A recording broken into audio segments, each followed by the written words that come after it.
There's an overall improvement in the audit outcomes of the national and provincial governments for the financial year 2022-2023. Clean and unqualified audits have increased, while qualified and disclaimed audits have decreased. However, the Auditor General, Tsakani Maluleke, expressed concern at the audit outcomes of high-impact auditees, which are those that contribute to service delivery and state-owned entities. She was releasing the audit outcomes in Parliament.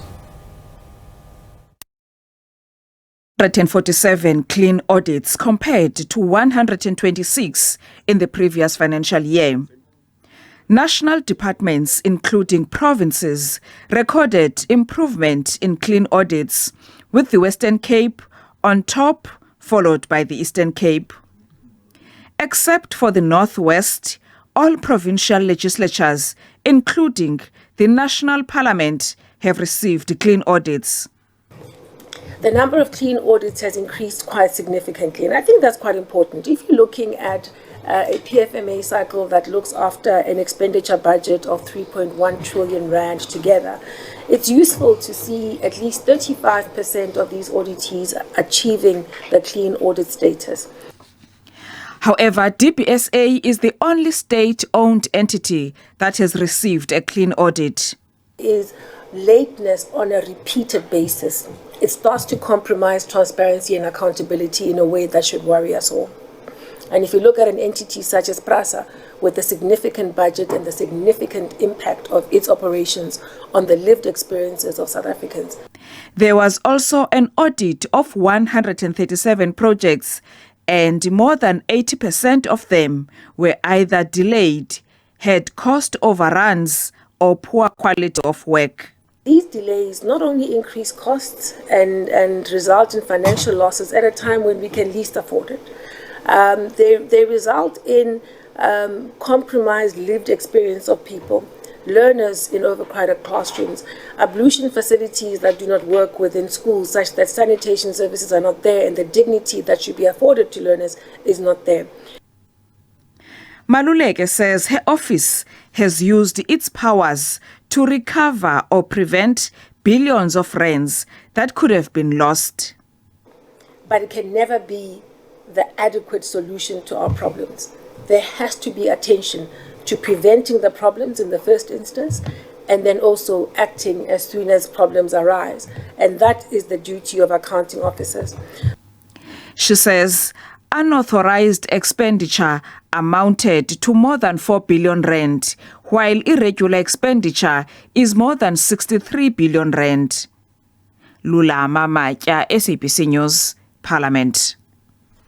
All right, for a closer look at this, we are now joined by Director of the Public Service Accountability Monitor at Rhodes University, Kruuse, and he's here to take us through this conversation. Then, very good evening to you, sir. Thank you so very much for being with us here on SABC News. Good evening. Thank you. All right, let's talk about your thoughts then on the Auditor General's report. One would say we should celebrate the overall improvement in audit outcomes, but I could also say this is the way things are supposed to be. In fact, we should be seeing all round altogether sort of clean audits. Yes, look, there is a step in the right direction with some of these results. But with the high impact auditees that are really responsible for providing services to communities across South Africa, there remain serious concerns in that area. There is slow progress. We should be seeing far quicker progress given the needs on the ground and the pressures that are being placed upon communities. Yeah, the Auditor General spoke about the fact that 137 projects had been audited, and speaking directly to what you're talking about, which are linked to services, and it turned out that more than half were problematic, usually delays, and this certainly compromised the lived experience. What do you think is the issue at hand here? And can we assume that this is actually done on purpose? You know, whether we're talking about it being linked to corruption, because, you know, the longer the project, obviously, the more money needs to be put in it. What's your assessment of this? So the Auditor General has regularly raised concerns with procurement within many government departments at provincial and at national level and within state-owned entities. So the delay in appointing a contractor often leads to challenges with implementation, with being able to spend the money on time, and of course provide the services, the upgrading of facilities to communities. Cost overruns also are a significant driver. Of those 137 projects that were assessed, 51% or 66 of those projects experienced cost overruns. And then the quality of construction was a concern in 32% of projects. A lot of it turns on inadequate project management, inadequate coordination, also not doing a proper needs assessment, and then of course lack of accountability to implement action when problems surface. Yeah. You know, if you're not monitoring, you're not managing, and then ultimately you then have these impacts, these negative impacts, which then of course delay access to services and result in frustration amongst communities. Yeah, and you know, we're talking about wanting improvement to be accelerated, but you know, you raise the issue that, you know, there's a lack of accountability. I mean, just now when you spoke about the fact that in most instances you'd find that there's inadequate project management, if there is no accountability, now this would be a vicious cycle, wouldn't it? That then persists, it continues, and then we'll find ourselves, you know, having the same conversation that you know, we're not where we're supposed to be when it comes to these audits. Yes, and the Auditor General's office has repeatedly emphasized the need for the accountability ecosystem to work better. So what it requires is members of provincial legislatures and parliamentarians to be calling officials and ministers at provincial and national level to account throughout the year, to ensure that there is report back, that there is meaningful action being taken, meaningful corrective steps, and that the reports that the Auditor General releases are thoroughly considered and acted upon to strengthen oversight and ultimately improve the level of service and the ability to account for these scarce public resources. Yeah, we heard there that you know, irregular expenditure amounted to about 63 billion rand. I mean, that's a staggering amount of money. When we're talking about irregular expenditure, first of all, you know, what are we saying? You know, in layman's terms, what exactly are we saying, and how does it then trickle down in terms of affecting the ordinary South African?